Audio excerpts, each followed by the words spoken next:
అందరికీ నమస్కారం అండి. ఈరోజు శ్రీమతి పద్మినీదేవి మేడం గారి పదవి విరమణ సన్మాన మహోత్సవాన్ని చూద్దారండి. చూడండి, అంగరంగ వైభవంగా కళ్ళ పండగగా ఎంత ఘనంగా సన్మాన మహోత్సవం జరిగింది చూద్దారండి. ఈ సన్మాన కార్యక్రమానికి మన గాజువాక మండల విద్యాశాఖ అధికారులు, ఇంకా పేరెంట్స్, చైర్మన్, తల్లిదండ్రుల కమిటీ చైర్మన్,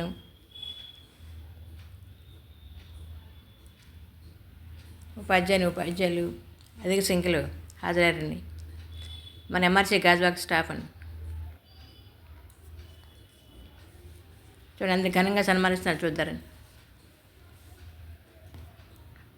మేడం గారు 40 వసంతాలు 40 సంవత్సరాలు తన పదవీ కాలాన్ని దిగ్విజయంగా ముగించుకున్న సందర్భంగా, పదవీ విరమణ సందర్భంగా ఘనంగా సత్కరిస్తున్నాం కదండి.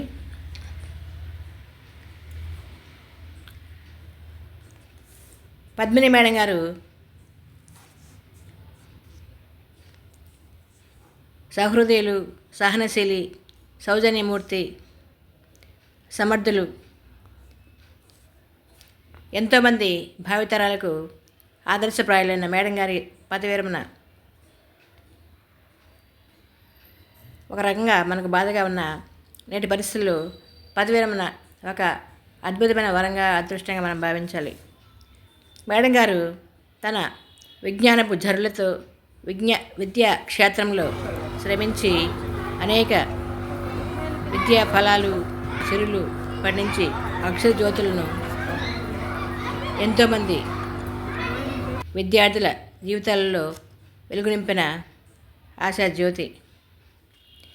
ఎంతోమంది మేధావులను ఉత్తమ పౌరులుగా తీర్చిదిద్దారు. ఎంతోమంది విద్యార్థులను ఉత్తమ పౌరులుగా తీర్చిదిద్దారు. అన్ని వృత్తులను తయారు చేసే వృత్తి ఉపాధ్యాయ వృత్తి. ఒక శిల్పి తన శిల్పకళా నైపుణ్యంతో అందమైన శిల్పాలను తయారు చేస్తారు కదా, అలాగే ఒక ఉపాధ్యాయుడు తన బోధనా నైపుణ్యంతో ఎంతోమంది విద్యార్థులను కలెక్టర్లుగా, డాక్టర్లుగా, ఇంజనీర్లుగా, లాయర్లుగా, రాజకీయ నాయకులుగా, పారిశ్రామికవేత్తలుగా, అన్ని రంగాలలో వారుగా తీర్చిదిద్దారు కదండి. అందుకే అన్ని వృత్తుల కంటే ఉపాధ్యాయ వృత్తి చాలా విశిష్టమైనది, ఎంతో ఉన్నతమైనది. మనందరూ కూడా ఇలాంటి ఉత్తమమైన ఉపాధ్యాయ వృత్తి లభించడం మనం మనం భావించాలి. పదవీ విరమణ సత్కారాన్ని అందుకోబోతున్న మన పద్మిని మేడం గారికి, సార్కి, ఇద్దరికి కూడా శుభాకాంక్షలు తెలియజేస్తూ అందరికీ నమస్కారాలు. మరి మా సిఆర్పీస్ వచ్చారు, మా మెసెంజర్ వచ్చారు, పేరెంట్స్ వచ్చారు. చాలా ఘనంగా చక్కగా సెలబ్రేట్ చేస్తున్న మీ అందరికీ కూడా ధన్యవాదాలు తెలియజేస్తున్నా. మరి టీచర్స్ అందరూ కొంతమంది వచ్చి కొంతమంది వెళ్ళిపోయినట్టున్నారు, ఇందాక స్కూల్స్ ఉన్నాయి కాబట్టి. కానీ బాధ్యతగా మన టీచరు, మన పదవీ విరమణ చేస్తున్న ఒక టీచర్కి శుభాకాంక్షలు తెలియజేయడానికి విచ్చేసినందుకు మీ అందరికీ మరొకసారి నా హృదయపూర్వక ధన్యవాదాలు తెలియజేస్తున్నా. అది మన బాధ్యత కదా. మరి పద్మిని మేడం గారి గురించి చాలామంది చక్కగా చెప్తున్నారు. నేనైతే ఫస్ట్ అభిప్రాయపడింది ఏంటంటే, నేను పరవాడలోనే ఎక్కువ కాలం పనిచేశాను, దగ్గర 18 ఏళ్ళు అక్కడే పనిచేశాను. అక్కడ చూశాను, మళ్ళీ మేడం ఇక్కడ చూస్తున్నాను, నిన్న అక్కడ చూశాను, ఇవాళ ఎక్కడ చూశాను, ఆ సందిగ్ధంలో ఉన్నాను ఫస్ట్ డే చూసినప్పుడు. ఎందుకంటే అక్కడి నుంచి రావడం, వెంటనే మేడం చూడడం, ఆ తర్వాత అర్థమైంది అక్కడ చేసి తర్వాత ఇక్కడికి వచ్చారు అని. అలాగే ఆనందపురం కూడా చేశారు, ఆనందపురం చేశారు కదా, అక్కడికి వెళ్ళినప్పుడు కూడా నేను అక్కడ మేడం చూడడం జరిగింది. ఆమె ఎప్పుడు కూడా మన విశ్వనాథం గారు చెప్పారు, కానీ ఎనర్జీగా ఉంటారు, ఎప్పుడు ఎనర్జీగానే ఉంటారు. ఎందుకంటే బండి మీద అలా వెళ్తూ పరవాడలో చూశాను కదా, అలా వెళ్తూ రామారామాచారిని, అమ్మారావు గారిని, వాళ్ళందరినీ, మన బండా సత్యనారాయణమూర్తి గారిని ప్రదర్శించేవారు. వాళ్ళని అందరినీ కలుపుకొని చాలా చక్కగా వారి యొక్క పనులు నిర్వర్తించేవారు. అప్పుడు నేను అక్కడ వేరే హై స్కూల్లో వర్క్ చేసేదాన్ని. అప్పుడు నేను మాత్రం పద్మిని మేడంని గమనించడం జరిగింది. తర్వాత ఇక్కడికి వచ్చిన తర్వాత ఈ స్కూల్కి వచ్చాను. మేడం ఇక్కడికి వచ్చిన తర్వాత అడిగాను నేను, అమ్మాయి ఇంతకు ముందు మీరు అక్కడ చేశారు కదండి. చేశాను మేడం, మా స్కూల్లో చేశాను, ఇలా ఇంతకాలం నేను ఎంఆర్పీగా చేశాను అన్నారు. ఎంఆర్పీగా ఒక లేడీ చేయడం అనేది చాలా కష్టం. అప్పట్లో ఎవరు కూడా ఎంఆర్పీగా చేయడం అనేది కష్టంగానే భావించేవారు. లేడీస్ కూడా పెద్దగా ఎవరు లేరు కూడా. నాకు తెలిసి మేడము ఆ తర్వాత ఒక మేడం రిటైర్ అయిపోయి ఉన్నారు ఆ టైంలో, ఆ మేడమే ఉండేవారు. మరి అంత మీరే కదా? ఎస్. వీళ్ళు మీరు ఇప్పుడు మీరు రిటైర్.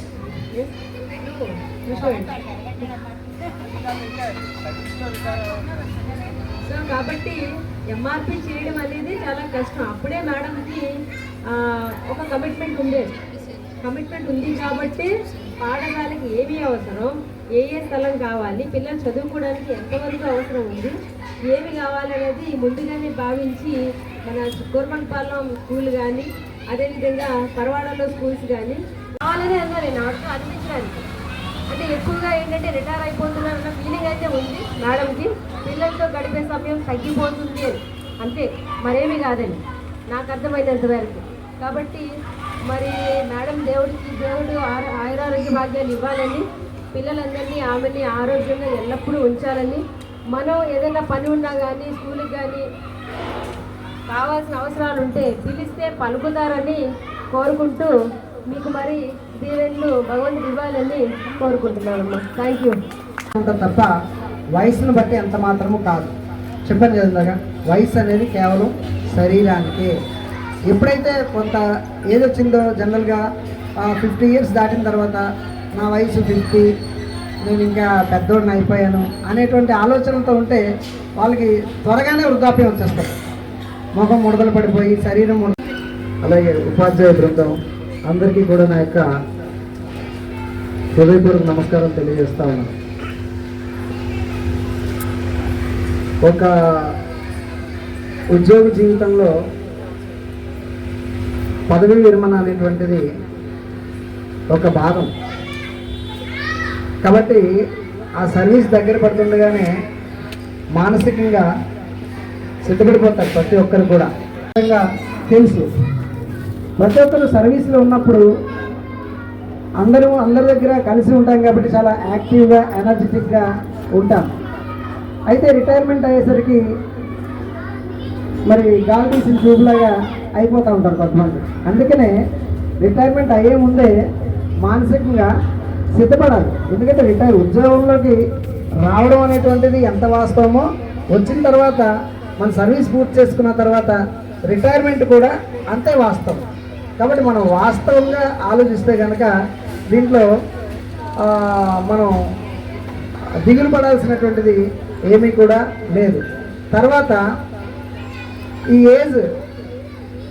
ఏజ్ అనేది శరీరానికి కానీ మనసుకు కాదు. Face is the index of mind అంటారు.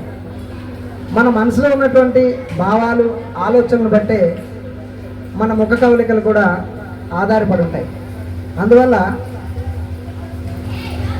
ఈ ఉద్యోగం అనేది రిటైర్ అయిన తర్వాత రేపటి నుంచి లైఫ్లో కొత్త ఇన్నింగ్స్, సెకండ్ ఇన్నింగ్స్ స్టార్ట్ చేయాలి. మేడం గారు, మీరు కేఎఫ్సి ఎంతమందికి తెలుసు? మీకు బ్రతకడానికి చాలా సంవత్సరాలు, 40-50 సంవత్సరాలు కూడా బ్రతకవచ్చు వాళ్ళ ఆరోగ్యాన్ని బట్టి. కాబట్టి రిటైర్మెంట్ అనేటువంటిది కేవలం ఉద్యోగానికే తప్ప అన్ని రకాల ఉద్యోగులు, డాక్టర్ కావచ్చు, లేకపోతే కలెక్టర్ కావచ్చు, ఇంజనీర్ కావచ్చు, లాయర్ కావచ్చు, లేకపోతే పారిశ్రామికవేత్త కావచ్చు, రాజకీయ నాయకులు కావచ్చు, ఎవరినైనా తయారు చేసేది ఉపాధ్యాయులు. అందువల్లనే నేను ఆ మాట అన్నాను. అన్ని వృత్తులు కలగలిపినటువంటి వృత్తి సొసైటీకి లేకపోతే మన చుట్టూ ఉన్నటువంటి వాళ్ళకి ఉపయోగపడతారు అనేటువంటి ఆలోచనతో మీరు ప్లాన్ చేసుకొని సార్ కూడా ఎంకరేజ్ చేస్తారు. అందులో అనుమానం ఏం లేదు. మీరు ఏంటంటే ఆదర్శ దంపతులు, మీ గురించి నేను విన్నాను. Made for each other. అంటే సార్కి నేను తెలీదు, సార్ గురించి నాకు కొంచెం తెలుసు. సో లేదంటే చక్కగా మరి ఈ రిమైనింగ్ మరి దాంపత్య జీవితం అయినా పదవి విరమణ తర్వాత ఉన్నటువంటి శాస జీవితం కాదండి, మిగతా రిమైనింగ్ లైఫ్ అంతా కూడా యాక్టివ్గా ఎనర్జెటిక్గా అంతే. విశ్రాంతి ఉండకూడదు. ప్రసాద్, విశ్రాంతి అని ఎప్పుడు అనుకున్నామో మన బాడీ కూడా ఫుల్ రెస్ట్లోకి వెళ్ళిపోతుంది. అందువల్ల రెస్ట్ అనేది మనకు ఆరోగ్యం ఉన్నంత వరకు విశ్రాంతి లేదు. సో నాన్ స్టాప్గా ముందుకు వెళ్ళిపోతూ ఉండడమే. సో మరి ఆ రకంగా రిమైనింగ్ రెస్ట్ ఆఫ్ లైఫ్ అంతా కూడా చక్కగా హ్యాపీగా ఉండాలని చెప్పేసి కోరుకుంటూ నాకు ఈ అవకాశాన్ని ఇచ్చినందుకు ఇంతసేపు ఓపిక ఉన్న మీకు అందరికీ కూడా మరొకసారి నాకు హృదయపూర్వక ధన్యవాదాలు తెలియజేస్తూ ముగిస్తున్నాను. Thank you. ప్రతిదీ పిల్లలకి ఎగ్జామ్ కండక్ట్ చేసుకోవడం కానీ అన్నీ కూడా నేనే చేస్తాను, ఇంకెవరికి కూడా ఇవ్వను. నాకు ఇప్పటికీ కూడా టీచర్స్ నేను రిటైర్ అయిపోయిన తర్వాత మా పిల్లలు ఏమవుతారు, మా టీచర్స్ ఎలాగా అని చెప్పి కలిసినప్పుడల్లా ఎంఈఓ సార్కి మేడం గారికి మాకు పోస్ట్ శాంక్షన్ చేయండి అని ప్రతిసారి చెప్పేవారు. అసలు ఇప్పటి వరకు కూడా మా మేడం గారు చాలా కమిట్మెంట్తో డెడికేషన్తో చాలా చక్కగా ఇప్పటి వరకు కూడా హ్యాపీగా ఎంజాయ్ చేస్తారు లైఫ్ని. ఈ ఉపాధ్యాయ వృత్తి అంటే చాలా ఇష్టం, పిల్లలతో ఉండడం అంటే చాలా చాలా ఇష్టం. పిల్లల్ని అసలు సొంత పిల్లల కంటే ఎక్కువగా భోజనం టైం అయితే వాళ్ళకి తినిపించడం అన్నీ చేసేవాళ్ళు మేడం గారు. మాకు అసలు 3:30 అయినా సరే మేము స్కూల్ వరకు వెళ్ళడానికి ఇష్టపడేవాళ్ళం కాదు. 4:30 వరకు కూడా ఉండేవాళ్ళం. ఆవిడ పాత ఎక్స్పీరియన్స్ అది చెప్పేవారు. నేను మా స్కూల్లో ఎలా చేశాను, ఈ స్కూల్లో ఎలా చేశాను, చక్కగా నవ్వుతూ నవ్వి కూడా ఈ స్కూలు రావడానికి కృషి చేసిన ఆవిడ మేడం గారే. అసలు ఈ స్కూల్ బిల్డింగ్ లేదంటండి అప్పుడు మేడం గారే ఇక్కడ లోకల్ నాయకులతో అందరితో కలిసి చాలా కష్టపడి ఈ స్కూల్కి అన్ని పర్మిషన్లు అన్నీ తెప్పించి స్కూల్ బిల్డింగ్ రావడానికి. అప్పుడు ఆవిడ ట్రాన్స్ఫర్ అయ్యి వేరే వెళ్ళిపోయారు, ప్రమోషన్ తీసుకొని. ఆ తర్వాత మళ్ళీ ఇదే స్కూల్లో రిటైర్ అవ్వడం మాకు అదృష్టంగా మేము భావిస్తున్నాం. పద్మినీదేవి గారు వచ్చి 1.5 year అయిందండి. ఈ ఈసీగా రాగానే చేసిన పని ఏంటంటే ముందు బండి వేసుకొని ఆటో దగ్గర అవన్నీ వెళ్ళారు. వెళ్ళి అక్కడ చెట్టు కింద ఆడుకున్న పిల్లల్ని అందరినీ పిలిచి మీరు ఎక్కడ చదువుతున్నారు, ఏం చేస్తున్నారు అని అడిగితే వాళ్ళు మైగ్రేషన్, వాళ్ళు బీహార్ నుంచి వచ్చినారు. వాళ్ళ లాంగ్వేజ్ భోజ్పురి, అసలు అది ఎవరికి కూడా అర్థం కాదు. అయినప్పటికీ కూడా మా మేడం గారు వాళ్ళు పిలిచి ఇక్కడ మా స్కూల్కి రండి మేము చదువు చెప్తామని చెప్పి తీసుకొచ్చి జాయిన్ చేశారు. ఒక 4 పిల్లలు తీసుకొచ్చారు. ఇప్పుడు వాళ్ళు 10 మంది అయ్యారు. వాళ్ళని ఏమో తీసుకొచ్చి కూర్చోబెట్టి వాళ్ళకి అలవాటు అయ్యేంత వరకు ఆవిడ దగ్గర కూర్చోబెట్టుకునేవారు. చాలా చక్కగా వాళ్ళు తెలుగు అంతా నేర్చేసుకున్నారు. తెలుగు చదవడం రాయడం కూడా బాగా చేస్తున్నారు.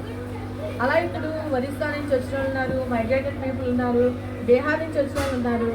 అందరూ కూడా నా పేరు భవిష్య. నేను శ్రామిక నగర్ స్కూల్లో 4వ తరగతి చదువుతున్నాను. ఈరోజు ఈ కార్యక్రమానికి విచ్చేసిన అందరికీ స్వాగతం. బడి అనే నారుమడిలో విద్య అనే విత్తనం వేసి, అక్షరం అనే నీరు పోసి, చెడు అనే కలుపు తీసి మంచి నీతి అనే ఫలాన్ని సమాజానికి అందించేవాడే ఉపాధ్యాయుడు. అలాంటి మహోన్నతమైన ఉపాధ్యాయ వృత్తును 40 వసంతాల సర్వీసును దిగ్విజయంగా పూర్తి చేసుకుని చేస్తున్న పద్మిని దేవి గారు అభినందనీయులు. స్కూల్స్లో అదర్ టీచర్స్ అందరికీ కూడా నా అభినందనలు. ముఖ్యంగా పద్మినీదేవి గారికి నా శుభాకాంక్షలు, రిటైర్మెంట్ శుభాకాంక్షలు. అండ్ ఒక 2-3 ఏళ్ళుగా తెలుసు నాకు పద్మినీదేవి గారు. ఇక్కడికి నేను తరచుగా రావడం జరుగుతూ ఉంటుంది ఈ హాస్పిటల్, ఈ స్కూల్కి.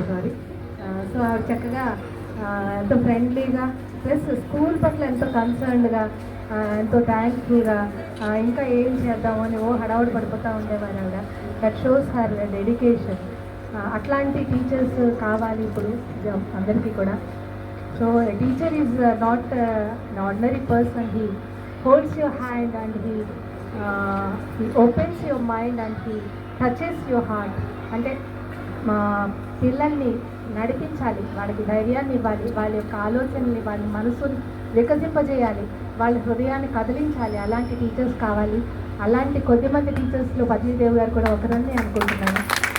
So retirement maybe learn for one chapter, కానీ ఆవిడ నేర్పినటువంటి మంచి లెసన్స్, మంచి విలువలు ఎప్పుడు కూడా ఒక లైఫ్ టైం, ఒక విద్యార్థికి ఒక లైఫ్ టైం ఇచ్చినటువంటి ఆ యొక్క విలువల్ని ఎవరు మర్చిపోలేరు.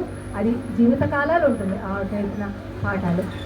తప్పకుండా ఆవిడకి పోస్ట్ రిటైర్మెంట్ అన్నది ప్రశాంతంగా, ఆరోగ్యవంతంగా, ఆవిడ కంఫర్టబుల్గా ఆవిడకి పోస్ట్ రిటైర్డ్ లైఫ్ ఉండాలని నేను I wish her all the best.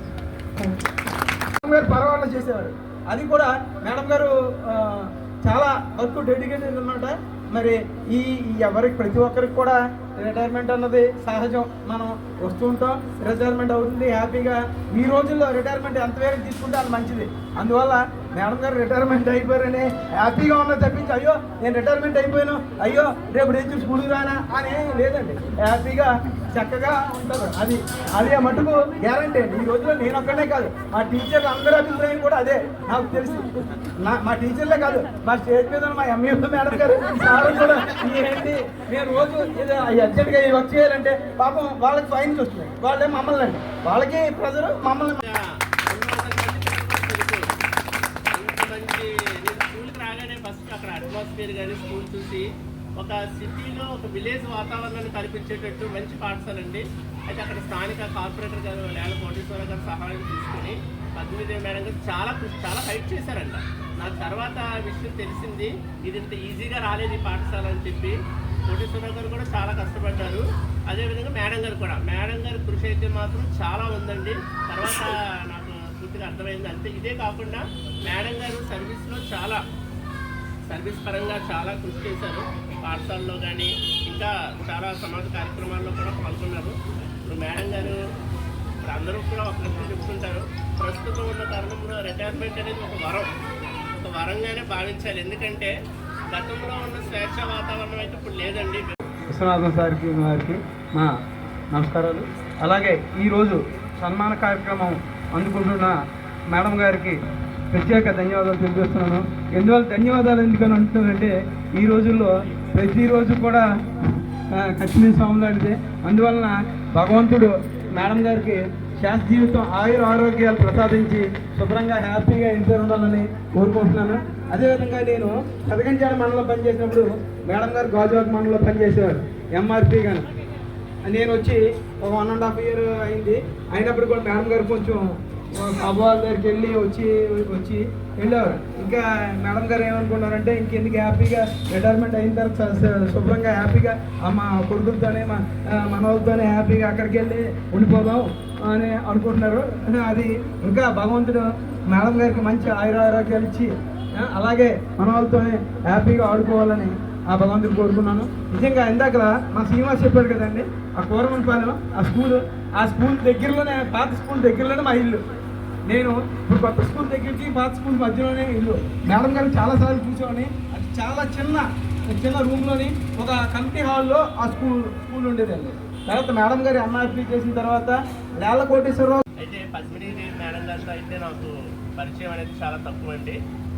అయినప్పటికీ మేడం గారి గురించి చాలా విషయాలు తెలుసుకున్నాను నేను కూడా. ఏంటంటే మేడం గారు గతంలో ఎంఆర్పీగా కూడా పనిచేశారంట ఈ మండలంలోని. నాకు తర్వాత తెలిసిందనమాట. మేడం గారు చాలా సర్వీస్ ఓరియంటెడ్గా బాగా హార్డ్ వర్క్ చేసేవారు. ముఖ్యంగా మా పాఠశాల అందుకు ఉదాహరణ అండి. నేను పొర్మన్పురం పాఠశాలలో పనిచేస్తున్నాను. అయితే అంతకుముందు మా పాఠశాల అయితే అక్కడ రామాలయం గుడి దగ్గర చిన్న కమ్యూనిటీ హాల్లో ఉండేదంట. కనీస వసతులు కూడా లేవన్నమాట. రోడ్డు పక్కన ఆనుకుని ఉండేది. అయితే మేడం గారు అప్పుడు ఎంఆర్పీగా పనిచేశారనమాట. చాలా కృషి చేశారనమాట. ఎస్పీహెచ్ఎస్ సంగంపూడి కృష్ణారావు గారు, గణితి స్కూల్ ప్రకాష్ గారు, విజయప్రశాంతి మేడం గారు వేదికను అలంకరించవలసిందిగా కోరుచున్నాం.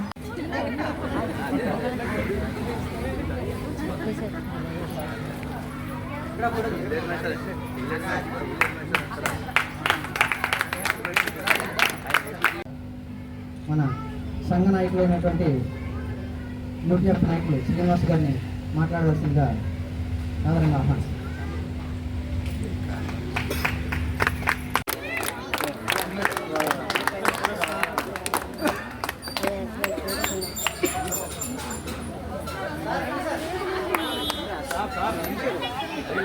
మీరు లేక ఉండాలి సార్, మీరు ఉండాలి, ఇద్దరు ఉండాలి సార్, కన్ఫర్మ్.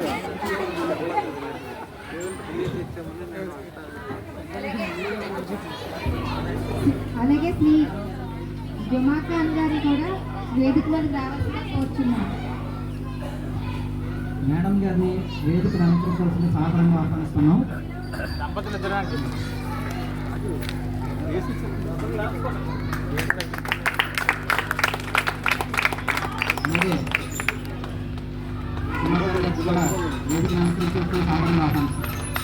బేస్ తగ్గించు, బేస్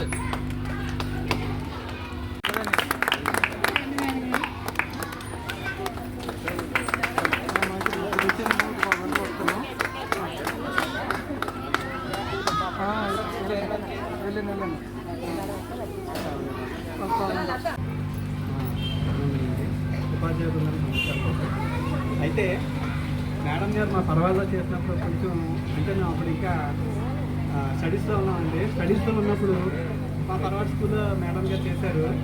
అయితే అక్కడ మరి డిసిప్లైన్గా చాలా చిన్న స్కూల్ అప్పట్లో మేడం గారు ఉన్నప్పుడు స్ట్రెంత్ ఎక్కువ ఉండేదండి. స్ట్రెంత్ ఎక్కువ ఉండి పిల్లలు ఎక్కువ ఉండి టీచర్స్ తక్కువ ఉండేవారండి. అలాంటప్పుడు మేడం గారు వాళ్ళు మేము వచ్చి దాదాపు పని చేసినప్పుడు మేము మేడం గారు ఎప్పుడు వెళ్ళిపోతారా, ఎప్పుడు క్రికెట్ ఆడేసుకుందామా లాన్ని అని ఎదురు చూసేవాళ్ళు అన్నమాట. అంటే మేడం గారు అంటే కొంచెం మాకు డిసిప్లైన్ అన్నమాట. కాంపిటీషన్ భయం కాదండి, డిసిప్లైన్. మేడం గారు వెళ్ళిపోయారు, అప్పుడు మనం లాన్కి వెళ్దాం అన్న టైం అలాగా మేడం గారు వెళ్ళిపోయే వరకు ఏం చేశారు ఉన్నాయి. So thank you madam. అలాగే ఇప్పుడు మేడం గారిని ఉద్దేశించి పిల్లలు వాళ్ళు మాట్లాడతారు.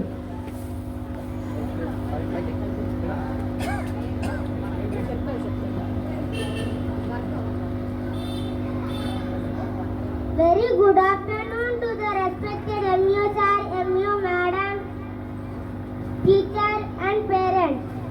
My name is Syed Urwadam, studying 4th class in MPP School, Ravikanagar. I welcome you all to this special event which is both bitter and sweet as our HM Madam Padmini Devi is retiring today. Even though we are sad to say goodbye to our respected Madam, we are happy that she would now be able to spend her time for her family and friends.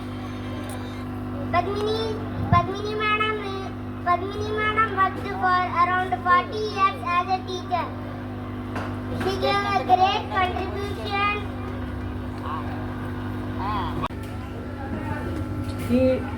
అయినప్పటికీ కూడా మీ retirement తర్వాత మీరు కొన్ని goals పెట్టుకున్నారు. మక్కా వెళ్దామని, పిల్లలతో spend చేద్దామని, మన వాళ్ళతో హ్యాపీగా గడపాలని, సేవా కార్యక్రమాలు చేద్దామని చాలా గోల్స్ పెట్టుకున్నారు మేడం గారు. వాటన్నింటినీ కూడా ఫుల్ఫిల్ చేయాలని, దానికి మీకు ఆయురారోగ్య ఐశ్వర్యాలు భగవంతుడు ప్రసాదించాలని మనస్ఫూర్తిగా కోరుకుంటూ మీ శ్రామికార గారు ఉపాధ్యాయుల సిబ్బంది, తల్లిదండ్రులు, వ్యసంత సభ్యులు, విద్యార్థులు. ఇంటి దగ్గర ఎలాగైతే తల్లిదండ్రులు ఎలా ఉండేవారో అలాగే ఈ స్కూల్ కూడా ఒక ఇంటి వాతావరణాన్ని రప్పించారనమాట. మేమైతే ఇంతకుముందు సిన్సియర్గా సీరియస్గా చేసేవాళ్ళం పని స్కూల్లో, కానీ 4:35 వరకు ఉండేవాళ్ళం ప్రతి ఒక్క పని దగ్గర. కానీ మేడం గారు వచ్చిన తర్వాత ఇంటి దగ్గర ఎలా ఉందో స్కూల్లో కూడా అలాగే చాలా సంతోషంగా అండి. ఏ విధంగా ఉండాలి ఏంటి అనేది పెద్దలుగా చాలా చాలా పిల్లల్లో మాత్రం నిజంగా వాళ్ళకి ఉద్దేశాలు ఏంటి, వాళ్ళ ఆలోచన విధానం ఏంటి, వాళ్ళకి ఏ విధంగా గైడ్ చేయాలి, వాళ్ళు ఏమనుకుంటున్నారు అని ఒక చిన్న పిల్లల్లాగా వాళ్ళలోనే కలిసిపోయి ఒక్క తరగతి అయితే ఒక్క తరగతిలో వెళ్ళి కూర్చుని మాట్లాడేవారు. సెకండ్ క్లాస్ వాళ్ళకి ఎలా డీల్ చేయాలి అలాగా. అలాగే ఏజ్ పరంగా అయితే 20 years మా భవానీ ఉన్నప్పుడైతే ఆ ఏజ్ పిల్లలతో ఎలా మాట్లాడాలో అలాగే కలిసిపోతూ ఉంటారు. అలాగే 40 years అయితేనేమి, 50 years అయితేనేమి, 60 years వాళ్ళకి కూడా వాళ్ళతో ఎలా ఉండాలో అలాగా మొత్తం ఎక్కడ నిజంగా చాలా సంతోషంగా ఉంది. మేడం గారు మా స్కూల్కి వచ్చి రిటైర్డ్ అంటే నిజంగా నేను చాలా అంటే అదృష్టంగా భావిస్తున్నాను. ప్రతి విషయంలో కూడా మేడం గారు అంటే వర్క్ విషయంలో అయితే ఇంక నేను చెప్పవలసిన లేదు, రికార్డు రాసేస్తారు. మేమైతే ఏదన్నా పేరెంట్ టీచర్ మీటింగ్లో మేము రాయాలంటే ఒక 1 line అంటే ఒక పేజీ రాస్తాము, మేడం గారు ఒక 4-5 pages నింపేసేవారు అనమాట. చాలా బాగా చెప్పేవారు. ఈరోజు మేడం గారు రిటైర్ అవ్వడం మాకు చాలా బాధగా ఉంది. మేము బాగా చదువుకొని మీ ద్వారా నేర్చుకున్న విషయాలన్నిటినీ గుర్తుపెట్టుకొని మంచి పౌరులుగా ఉంటామని మీకు మాట ఇస్తున్నాము. నాకు ఈ అవకాశం ఇచ్చిన ముఖ్య కారణం.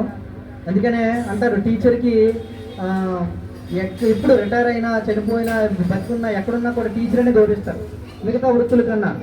స్వగృహ పూజ్యత మూర్ఖ, స్వగ్రామ పూజ్యత ప్రభు, స్వదేశ పూజ్యత రాజు, సర్వత్ర పూజ్యత విద్వాన్ అంటారు. అందుకనే అంటే ఎప్పుడు కూడా టీచర్ గౌరవింపబడతాడంటే ఇటువంటి టీచర్స్ని చూసినప్పుడు మాత్రమే కలుగుతుంది. నేను కూడా మేడం గారిని చూసినప్పుడు ఇన్స్పైర్ అయ్యాను చాలా వరకు. సో మేము కూడా మీ బాటలో ముందుకు నడుస్తామని కోరుకుంటున్నాం. నెక్స్ట్ అండి, ఈ కార్యక్రమాన్ని ఉద్దేశించి ఫ్రీగా చేయాలని టీచీ గారు నేర్పించారు. అది నేను మేడం గారికి థ్యాంక్స్ చెప్తున్నాను. నిజంగా పిల్లల విషయంలో అయితే ఆ కన్న పిల్లల్లాగా వాళ్ళ పిల్లల్ని ఎలా చూసుకుంటారో ఆ విధంగానే మమ్మల్ని కూడా వసంత మేడంని నన్ను కూడా అలాగే డీల్ చేసేవారండి. చాలా ఆప్యాయంగా మాట్లాడేవారు. చుట్టుపక్కల పేరెంట్స్తో కూడా మేము మామూలుగా పేరెంట్ టీచర్ ఎలా మాట్లాడతారో అలా మాట్లాడితే మనకి ఎంత రెస్పెక్ట్ అంటే మనం చెప్పిన దాన్ని వినాలి, నేర్చుకోవాలి అని చెప్పి అప్పుడు రాసుకుంటారు. డౌట్ వచ్చినా కూడా ప్రతి విషయాన్ని అడుగుతారు. జనరల్గా ఏమవుతుందంటే రిటైర్మెంట్ దగ్గర ఉండి చాలాలు చేసామో ఇంకా చాలు, ఇంకా మనం ఇంకే నేర్చుకొని ఏం చేస్తామని. కానీ మేడం గారిలో అది లేదు. నేనైతే అబ్జర్వ్ చేసింది ఏదో ఈరోజు సన్మానం కాబట్టి ముఖస్థంగా పొగడ్డానికో కాదు, నేను చాలా ఇన్స్పైర్ అయ్యాను. మీలాంటి ఒక్క మాటలు చెప్పాలంటే ఇంగ్లీష్లో చెబుతారు, stars are so many but moon is one. Like that teachers are so many but Padmini madam is one. ఈ ఒక్క మాటలో ఆమె శుభాకాంక్షలు చెప్తున్నా అండి. చాలా చాలా థ్యాంక్స్ మేడం. చాలా మన ఇంట్లో కుటుంబ సభ్యులు కూడా మనల్ని గౌరవిస్తారు. ఈ విధంగా మెయింటైన్ చేయాలి. చిన్న ఇష్యూ చెప్తాను, చిన్న కథ చెప్తాను. దేవుడు మనుషులందరినీ తయారు చేసి గాడిదని పిలిచాడంట.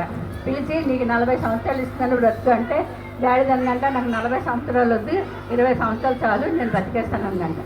ఆ తర్వాత కుక్కని పిలిచాడంట. నీకు 40 సంవత్సరాలు ఇస్తాను బతుకంటే నాకు 40 వద్దు, నాకు 20 చాలు అన్నదంట. ఆ తర్వాత గొడ్ల గోబని పిలిచి అడిగాడంట. నీకు 40 సంవత్సరాలు ఇస్తాను బతుకంటే నాకు వద్దు, నాకు 20 సంవత్సరాలు చాలు ఉందండి. మనిషిని పిలిచి అడిగాడంట. నువ్వెంతకాలం బతుకుతావు అంటే నేను 100 సంవత్సరాలు బతుకుతాను. అయితే సరే అయితే బతికని చెప్పి గాడిద ఈయన ఇచ్చిన 40 సంవత్సరాలు ఈయన బతికేశాడు మనిషి. ఆ తర్వాత 40 సంవత్సరాల్లోని మన ఉద్యోగం, పిల్లలు, పెళ్ళిళ్ళు అన్నీ అయిపోతాయి.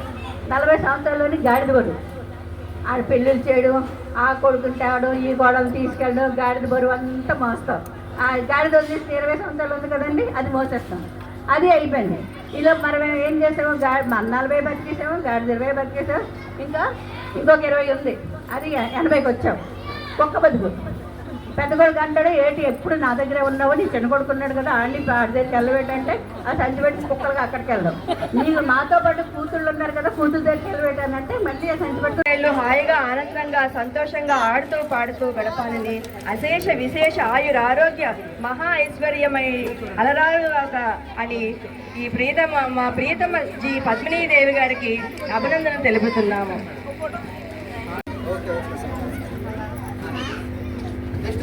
మండల విద్యాశాఖ అధికారి విశ్వనాథం గారు సన్మానం చేస్తారు.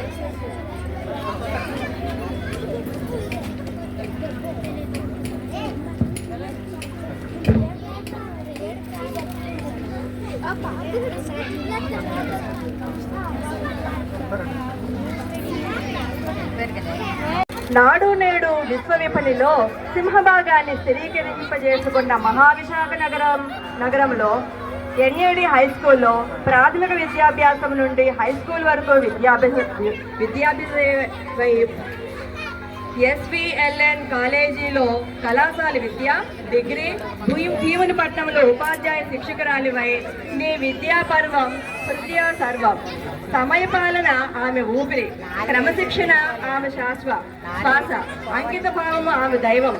చదువుల సరస్వతిగా బీకాం, బిఏ, ఎంకాం, ఎంఏ డిగ్రీలలో యోగ ప్రావీణ్యం, పావన చరిత్ర, పవిత్ర బోధనా శిల్ప, అనురాగం, ఆప్యాయత, అనుభవ, ఆలంబనతో బుద్ధిగా బహుపొందికైన నీ జీవనం, విద్యాగమనం, సుమాల సప్తస్వరాల సంవడి, ఆప్యాయత అనురాగాల ఆనందానికి చావడి, బంధం అనుబంధం. శ్రీ ఎండి జుమ్మా ఖాన్ ప్రేమ పూతోటలో తేదీ 14/5/1989న సుమధుర మనస్సు కలిగిన వారిని వరించి కలల రాకుమారి సోఫియా సుఖీ ఖానులకు మాతృమూర్తమై అల్లారాడిన నీ కుటుంబ జీవనం పవనం కవనం అందరికీ ఆదర్శప్రాయం. సామాజిక సేవారంగ ప్రపూర్ణ, సామాజిక ఉద్యమ సంపన్న, పాఠశాల అభివృద్ధి, పర్యవేక్షణ, పరిరక్షణ, మానవతా విలువల బోధన, సమాజ సేవలో మీ భాగస్వామ్యం, ఉన్నతాధికారుల ప్రశంసలు అద్వితీయం, అమోఘం. పాఠశాల లేని గ్రామం అయిన శ్రామిక నగర్లో మీరే 1998వ సంవత్సరంలో నూతన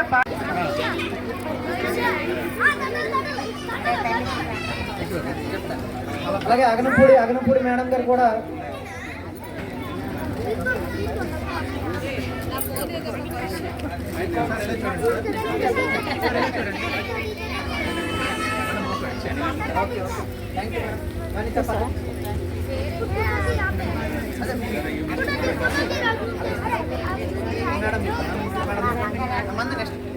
అగనంపూడి మేడం గారు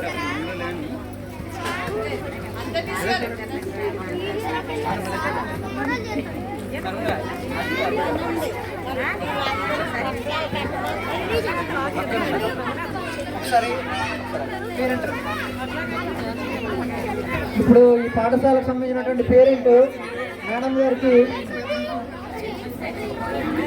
రండమ్మా పేరెంట్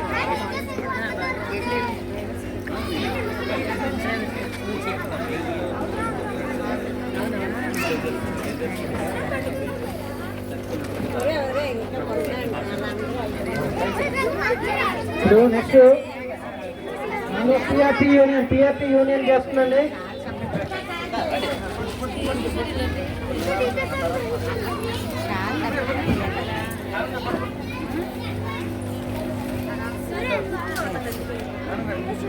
రే తల్లి ఫోటో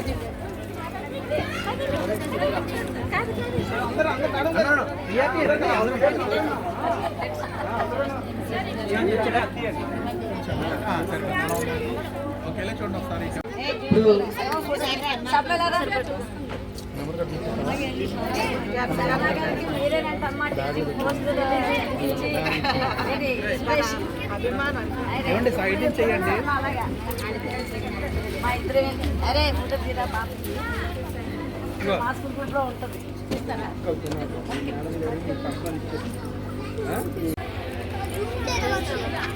సార్ ఎలా చూడండి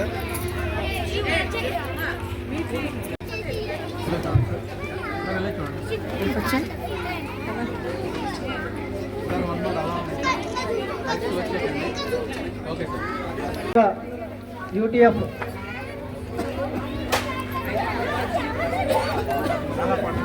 మంది సార్ అలా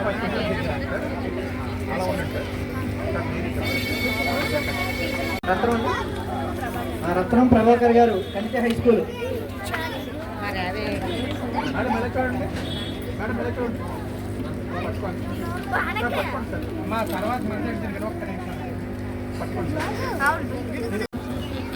సన్మానం చేస్తున్నారు.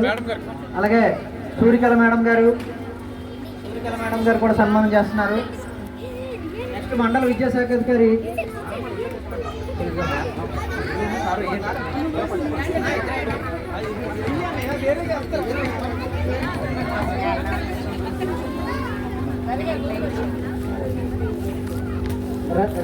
రవికుమార్ సారు. 40 years నుండి 84 టీటీసీ చేసామండి ఇద్దరు కలిసి. అప్పటి నుండి ఈ రోజు వరకు మేము ఇంక ఫ్యామిలీ ఫ్రెండ్స్ అయిపోయామన్నమాట. అలాంటి ఫ్రెండ్ నాకు దొరికినందుకు అసలు నేను ఏ జన్మలోనో చేసుకున్న పుణ్యం అనుకోవాలంటే ప్రాణం పెట్టేస్తుంటాను. ఇంకా మా ఫ్యామిలీ ఫ్రెండ్ ఎలాగైందంటే ఆఖరికి మా అన్నయ్యలు బాబుకి మ్యారేజ్కి కూడా తీసుకెళ్ళిపోయారు. దాన్ని తిరుపతి, ఏలూరు అన్ని ఊర్లు తిప్పిస్తారు. తను మాతో పాటు దానికి ట్రైన్ టికెట్స్ అన్నీ తీస్తారు. తను మా ఫ్యామిలీ ఫ్రెండ్ అయిపోయింది. అయితే అలా నేను ఇప్పటికీ నాకేంటి దేవుడు ఇంత మంచి గిఫ్ట్ ఇచ్చారో, ఇది గిఫ్ట్ అనుకోలేదు, ఫ్రెండ్ కాదు నాకు రాత్రంతా నిద్రపోట్లేదు. మేడం గారు ఎలా ఉంటారో, ఎంత రిటైర్ అయిన తర్వాత పిల్లలతో అలా ఉంటారని నాకు ఇప్పటికీ ఏడుపు వచ్చింది. మేడం గారు తలుచుకుంటే, మేడం గారు ఏం పర్వాలేదు మా ఇంటికి వచ్చేయండి, ఇద్దరు హ్యాపీ సినిమాలకి షికార్లకి వెళ్దాం, హ్యాపీగా తిరిగినాం, డోంట్ వరీ, హ్యాపీ మేడం. నేను కృష్ణవేణి మీ అందరికీ తెలుసు. గాజువాక పెరగడ్డ అంటే ఎంఆర్పీలుగా ఒకప్పుడు 98లో పద్మిని, జ్యోతి, నేను శ్రీదేవి చిన్నగది నేనా లేడీస్ ఎక్కువ చేసాం ఎంఆర్పీగా. ఇద్దరే మగవాళ్ళు చేసేవారు. మామూలు కసింకోటమి విజయ్ కుమార్ చేసేవాడు. ఎంఆర్పీలు అంటే కలెక్టర్ మీటింగ్కి వెళ్ళాలంటే మా ఎనమండుగురు అప్పుడు ఎంఈఓస్ మా 4 మండలాలకి ఒకే ఎంఈఓ. అంటే మన పెందుర్తి చిన్నగదిలి గాజువాక కండ్యాడ 4 మండలకు ఒక ఎంఈఓ ఉండేవారు. ఎంఆర్పీలే మొత్తం ఏది తీసుకు అప్పుడు కంప్యూటర్ లేవు ఏమీ లేవు, అన్నీ ఎంఆర్పీలు లిస్టులు ఇవ్వడమే. అప్పట్లో బండ్లు వేసుకుని హీరో హోండా స్ట్రీట్ ఉండేది. అందరం బళ్ళ మీదే తిరిగేవాళ్ళం ఎంఆర్పీల పైన. ఎక్కడ అర్ధరాత్రి మెసేజ్ వచ్చినా ఎక్కడికి వచ్చినా ట్రైనింగ్కి వెళ్ళేవాళ్ళం. మేము అన్నమండుగురం కూడా ఒక మండలం ఒకటే కాబట్టి ఎంఈఓ ఒకలే కాబట్టి పెందుర్తి వెళ్ళేవాళ్ళం అందరం ఎంఈఓ అసలు ఒక కలిసికట్టుగా ఎంఆర్పీ జిల్లా ఎంఆర్పీలు అందరూ ఒక బ్యాగ్గా ఒక కుటుంబంగా పనిచేసాము. అప్పటి నుంచి కూడా మా టీం అంతా కూడా ఏ పనైనా అప్పుడు కంప్యూటర్ లేవు ఏమీ లేవు. పద్మిని అప్పుడు స్టీల్ ప్లాంట్లో ఉండేవారు, మా బ్రదర్ స్టీల్ ప్లాంట్లో చేసేవారు. పద్మిని ఎక్కువ దాన్ని ఫోన్ చేసేవాళ్ళు. అర్ధరాత్రి ఏదైనా మెసేజ్ వచ్చిందంటే కబురు వచ్చింది. అప్పుడు ఫోన్లు కూడా తక్కువ, ఫోన్లు కూడా ఎక్కువ ఉండేవి కాదు. పద్మిని మనం వెళ్ళాలంటే పద్మిని నేను జ్యోతి మొత్తం అందరూ పళ్ళే వేసుకుని టీవీలీ మీటింగ్కి వెళ్ళేవాళ్ళం, హైదరాబాద్ మీటింగ్కి వెళ్ళేవాళ్ళం. అలాగే మంచి ఎంజాయ్ చేయాలని బాగా ఎంజాయ్ చేసేవాళ్ళం అండి. ఎక్కడికైనా బండి మీద బీచ్కి వెళ్ళాలన్నా పిక్నిక్కి వెళ్ళాలన్నా ఎక్కడికి వెళ్ళాలి ఎప్పుడు ఎంజాయ్మెంట్గానే ఉండేవాళ్ళం. ఎప్పుడు దేవుడి దయ వలన చిన్న చిన్న ప్రాబ్లమ్స్ అందరికీ వస్తాయి, కానీ అందరి బ్యాచ్ అందరికీ కూడా ఎటువంటి ప్రాబ్లమ్స్ అంత సీరియస్ ప్రాబ్లమ్స్ ఏమీ రాలేదు. అది చాలా హార్ట్ఫుల్గా చెప్తున్నాను, ఎందుకంటే చాలామంది అనారోగ్యంతో ఉంటారు. అవి ఏమీ రాలే. నిజంగా మేము అందరం కూడా మరి ఏం తిన్నామో తెలియదు, కానీ అందరం ఆయురారోగ్యంగా ఉన్నాము. ఇప్పటికీ ఎంత పని చేసినా చేయడం డే అండ్ నైట్ కూడా రెడీ టు ఫైట్ అన్నట్టుగానే ఉంటాము, అంత యాక్టివ్గా పనిచేస్తామని అనుకుంటున్నాము. ఆ పద్మిని విషయంలో హార్ట్ఫుల్ వాళ్ళిద్దరు మేడ్ ఫర్ ఈచ్ అదర్ అంటే మేడ్ ఫర్ ఈచ్ అదరే. ఎందుకంటే ఎప్పుడు నవ్వుతూనే ఉంటారు. అందులో మా బ్రదర్ ఉన్నారంటే ఎప్పుడు నవ్వుతూ ఎక్కడున్నా కృష్ణవేణి ఎలా ఉన్నాం అని చక్కగా నవ్వుతూ, అది చాలండి. మనిషికి నవ్వుతూ పలకరిస్తే మనకి ఎవరు ఏమివ్వరు. టీచర్స్గా మనం 10 మందికి విద్యను బోధిస్తాం. వాళ్ళు వచ్చి మనకి పిల్లలు మాట్లాడుతుంటూ టీచర్ నేను ఇలా సెలెక్ట్ అయ్యాను, నేను ఎస్ఐగా సెలెక్ట్ అయ్యాను, మన పిల్లడు వచ్చాడు రాగానే మనకేంటి వాడు ₹1 కోటి ఇచ్చి మన బహుమానం సన్మానం చేసినట్టే. మన పిల్లలే మనకు ఆస్తి. మన పిల్లలు అంటే మన పిల్లలు అనుకో, మనం ఏ పిల్లలు మనం ఇప్పటికే 30-40 ఇయర్స్ సర్వీస్ 39 ఇయర్స్ సర్వీస్లో ఉన్నాము. మేమందరం ఇంత సర్వీస్ ఎంతో మంది పిల్లలకు బ్యాచ్ ట్రైనింగ్స్ ఇచ్చాం. 10th class 9th class 1st class కాడి నుంచి 10th వరకు. వీళ్ళందరూ ఇప్పుడు స్టీల్ ప్లాంట్ ఎంప్లాయీస్ అయ్యారు, కొంతమంది కలెక్టర్స్ అయ్యారు, కొంతమంది చాలా మంది పిల్లలే మనం తీసుకొచ్చాం. ఇలాంటి పిల్లలకి ఎప్పుడైనా మనకి టీచర్కి ఒకటే వరం, ఎక్కడికి వెళ్ళినా ఏ ఊరు వెళ్ళినా మనకి అక్కడ ఒక స్టూడెంట్ ఉంటారు ఖచ్చితంగా. ఆ ప్రజలు ఒక స్టూడెంట్. అలాగే వీళ్ళ విషయంలో అందుకే ధన్యవాదాలండి. వీళ్ళ విషయంలో ఎప్పుడు ఎంత సీరియస్గా ఉన్నా, ఎంత ఏదైనా వచ్చినా ఎప్పుడు కూడా దానికి